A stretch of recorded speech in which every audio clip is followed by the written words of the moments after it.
Well, welcome, YouTube friends and family, to today's edition of the Wellness Homesteader. So today, as promised, we are going to our next decade and a half on our old-fashioned Christmas series. So I have a lot to share with you. Stay tuned. I thought we would have today's chat over here by the fireplace in the Christmas tree.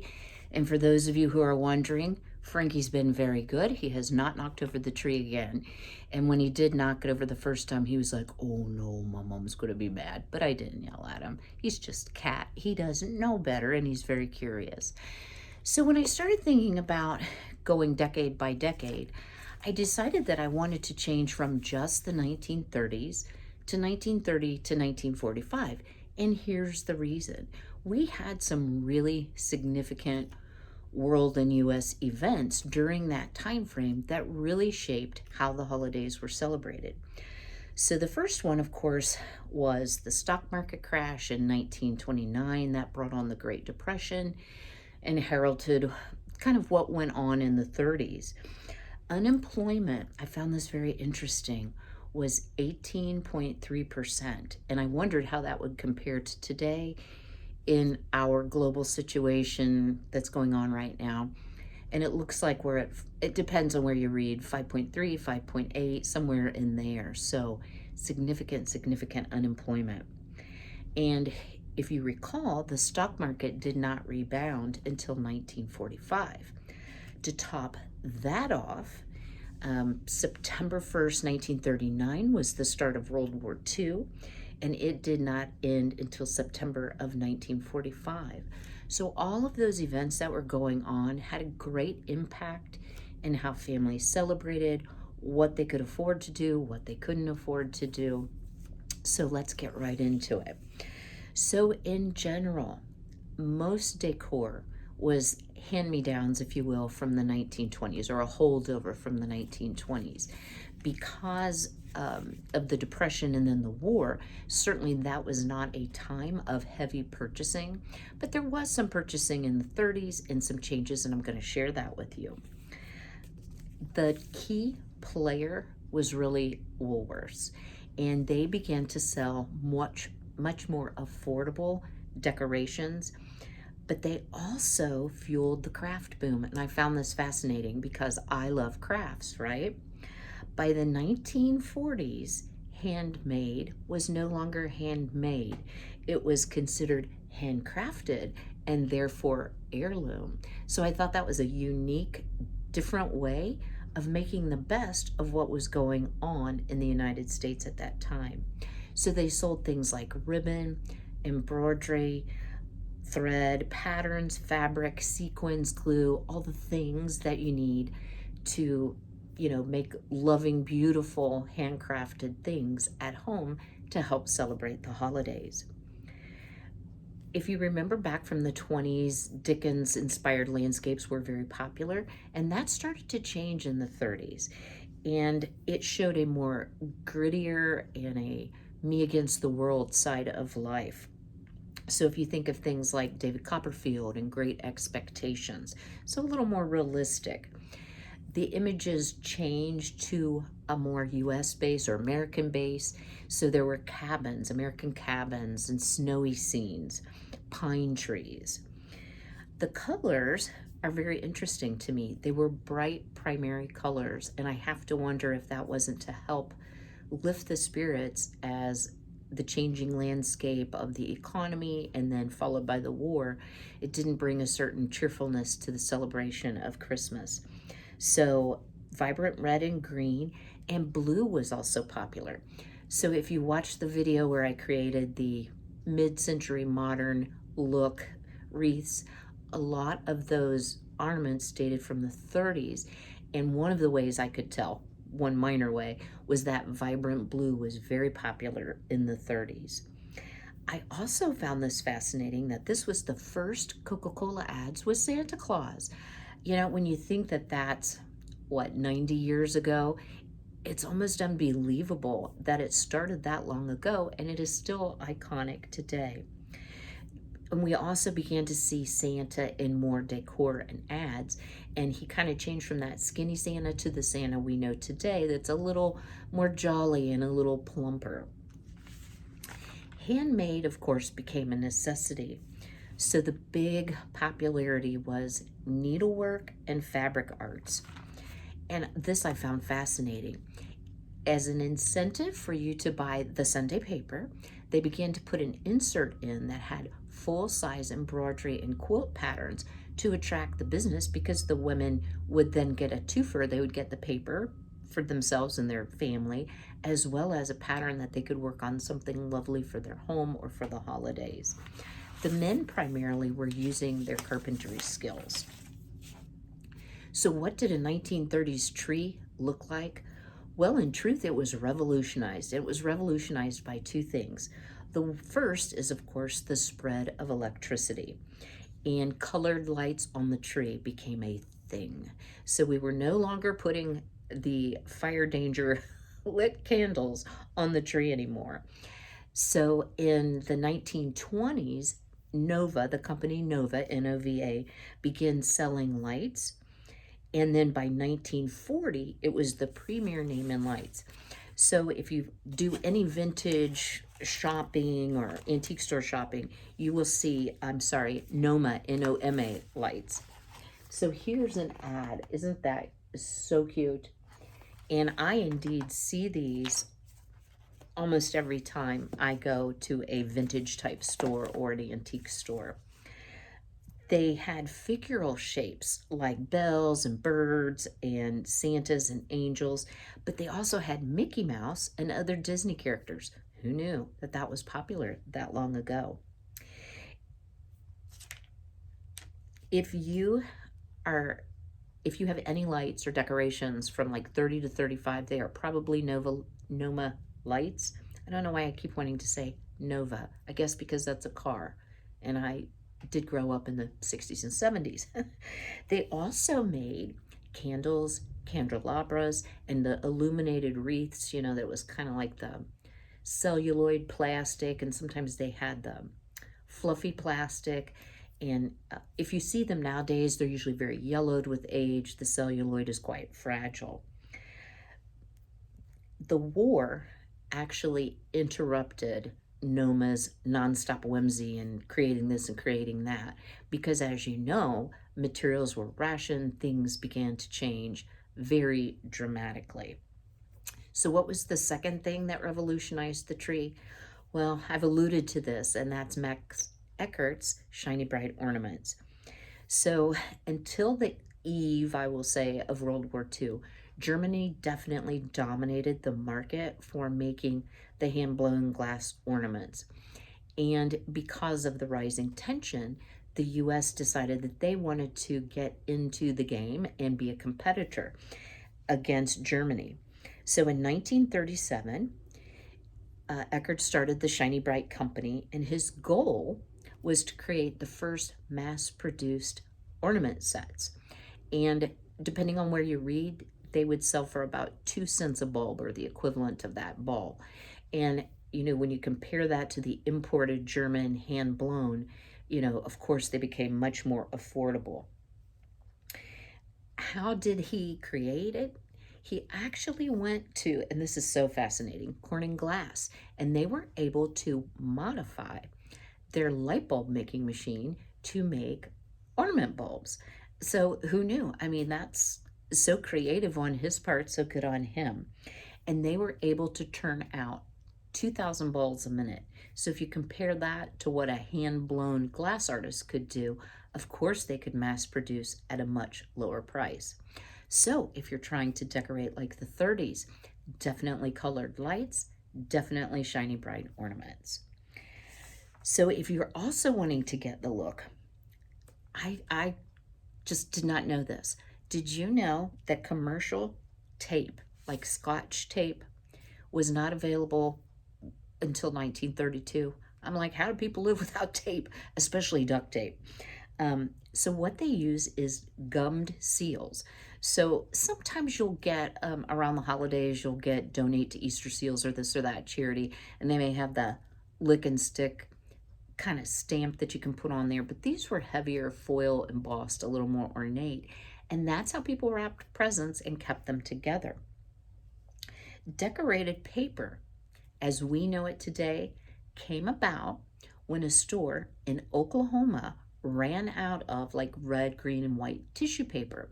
So they had a supply of what's used to line envelopes with, so the foil paper.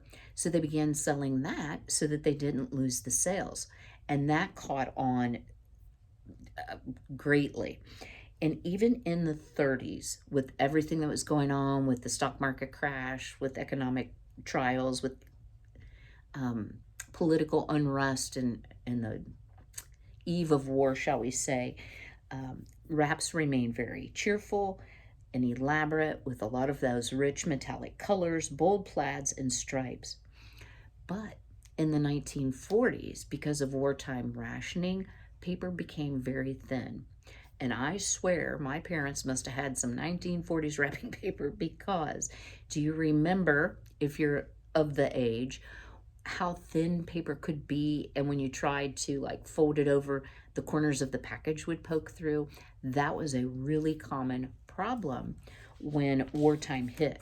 So, necessity being the mother of invention, a lot of presents were then wrapped in fabric or a dish towel or an apron or something useful, which is super creative and still done today. So what did the tables look like? Well, I spoke about the craft boom and how handmade became vintage heirlooms.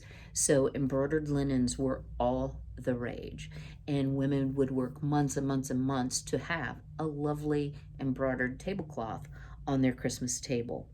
Another thing that was popular was green depression glass, which you can still see today virtually everywhere. Outdoors, they decorated very simply with swags of pine, and they were still using red crepe paper. And I was thinking, if you remember old crepe paper, like if it would get wet, how the color would run, I bet that was not so much fun to clean up. But they also, on their tree, would use things like paper chains, icicles, pine cones, fans, and then make stars out of tinsel, like from that heavy envelope lining. And just for fun, I wanted to share some toys with you that were popular during the 30 to 45 era. Actually, this is all 40s. In 1942, Little Golden Books actually started their company and started producing the little books, and I had them as a child. My child had them as a child. They're very, very common nowadays. In 1943, take a guess what game was invented? Chutes and Ladders. Who knew it was that old? And then in 1945, and I admit I had one, I wasn't born until 61, the Slinky. So some really innovative new toys that have actually stuck around to this day. It wouldn't be a video if I didn't talk a little bit about fashion. You notice I'm not decked out 1930s. I just really don't have any 30s stuff, guys. So I decided, you know what, I'll just look festive in my red. So they wore dresses, and pants were not common, but they were shin or ankle length and very straight silhouettes. They had a lot of velvet and fur when they could afford it, and their dresses material was rayon and silk. Fedora hats for women were also very popular, kind of worn at an angle.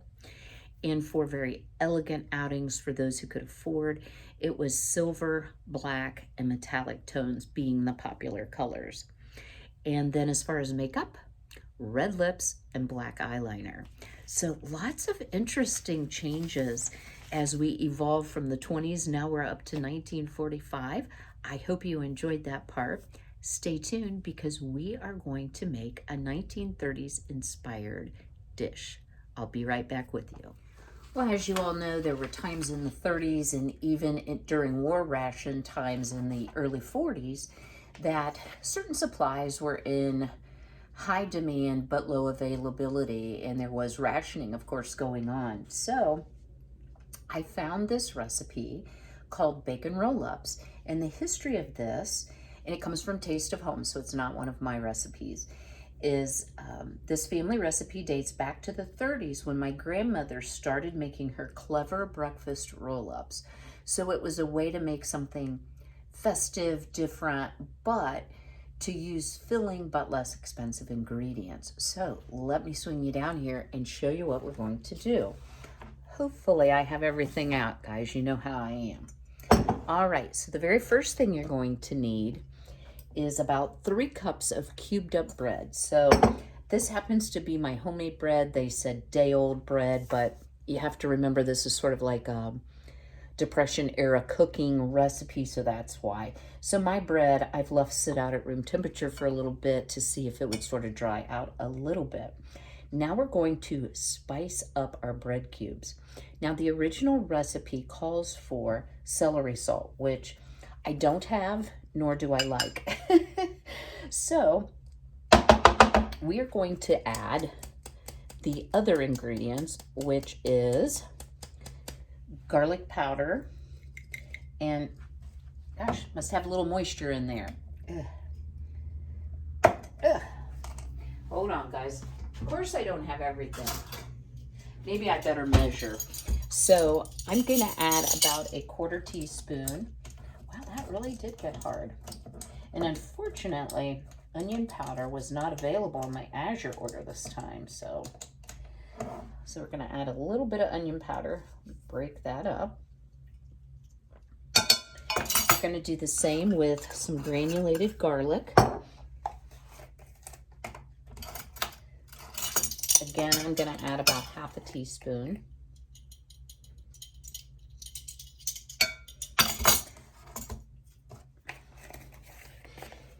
And it says salt and pepper, about 1/8 teaspoon. So this is just sort of a do it how you like it recipe. But, you know, I thought it was interesting that salt and pepper were the main spices in this. And I'm going to go pretty light on the salt because the bacon's salty. Now, since I don't like celery, but I love sage, I'm going to add a pretty generous amount of sage. So this is going to have sort of a Thanksgiving stuffing taste. And yes, I like a lot.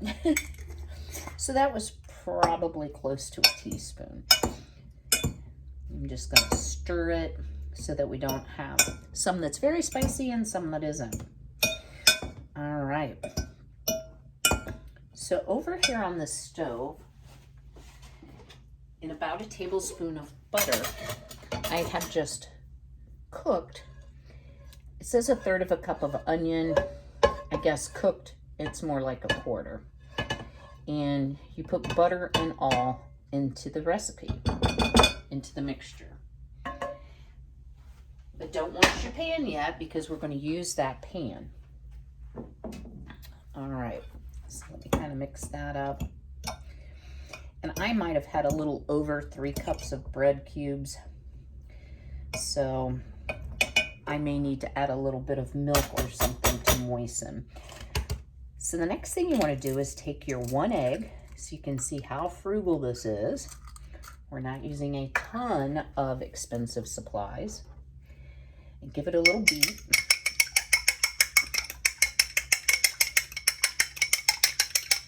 And put it into your egg mixture, or your bread mixture. Add your egg to your bread mixture and toss to coat. So yeah, this looks a little dry to me, so I might even want to do another egg, but let's see. My eggs aren't huge. Well, I don't know, that might be okay actually.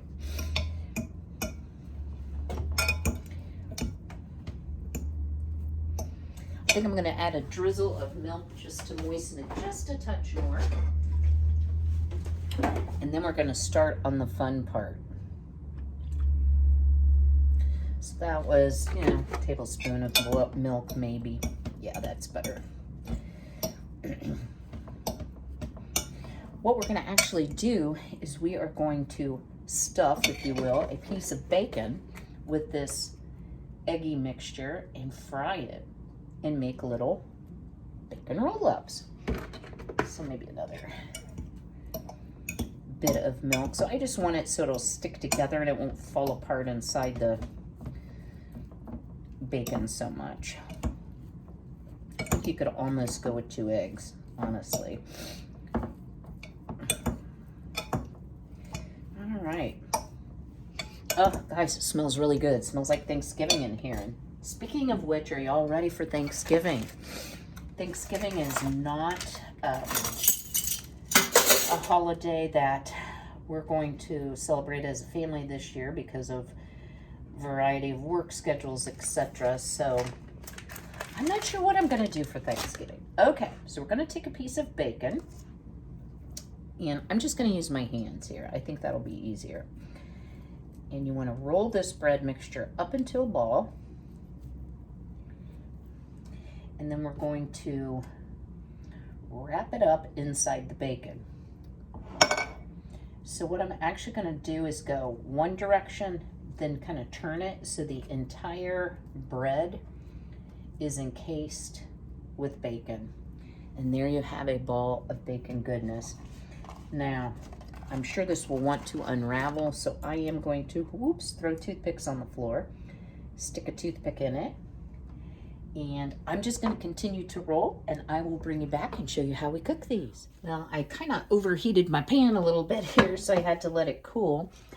But how about these cute bacon roll-ups? So you do want to cook these until they're done all the way through, obviously, because it does have the egg in it and, of course, raw bacon. So I could have made more, but since I have to eat everything I make, so it doesn't waste, I actually made myself a bread patty, and I'm going to do some fry bread. So I have 3, 6, 8. It said it would make 10.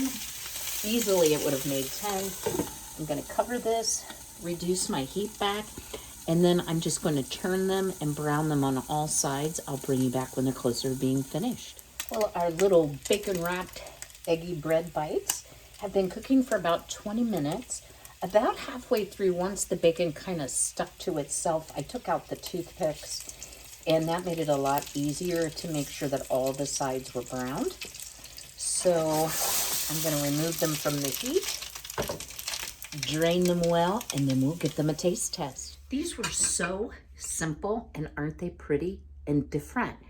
This would be a great make-ahead for the holidays. You could simply do it the night before, the day before, keep it refrigerated. I would let them come to room temperature a little bit, pop them in a pan, they kind of cook themselves, roll them around a little bit, and voila. But the proof is always in the taste. So I'm going to try not to scorch my mouth, but here we go.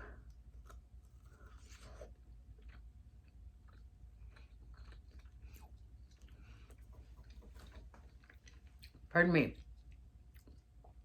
Guys, I'm shocked you can really taste the egg. It's similar to a quiche filling inside. Very rich with the bacon.